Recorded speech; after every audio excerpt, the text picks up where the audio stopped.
One, two, three, four, five Baltimore City school employees assaulted by students since the beginning of November. And the latest, a nurse and an aide at National Academy Foundation.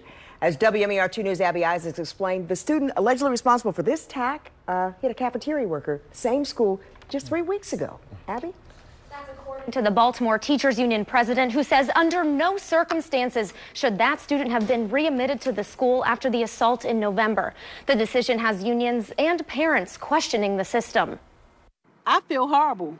Honestly, I really feel horrible. Parents fed up after another assault on a Baltimore City school employee. These kids, they have no regards for human beings anymore. A National Academy Foundation student is in custody of the Department of Juvenile Services after City Schools says she assaulted a nurse and an aide yesterday morning. Very upsetting that it's happening again, right, so soon and so quickly. Baltimore Teachers Union President Marietta English says the same student is responsible for an attack in November at the same school. In that instance, a cafeteria worker says 2 female students attacked her, leaving her with a broken arm. It's no way that young lady should have been back in the school. English agrees, as does Jimmy Giddings, president of the School Administrators Association. The student was removed from the building, it's my understanding, for 10 days.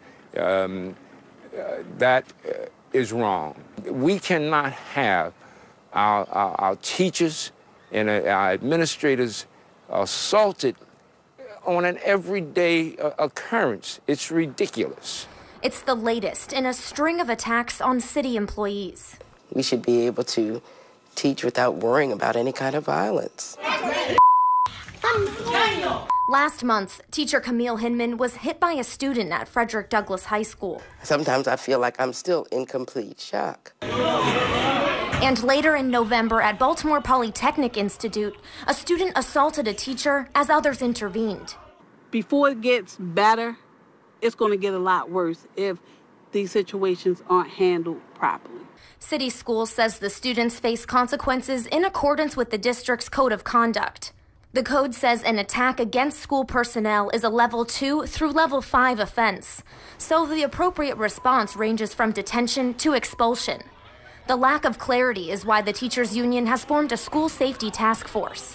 What should we do? What should happen with these students once if this thing happens? But we really are trying to create a safe climate in the schools for our teachers and our staff and students.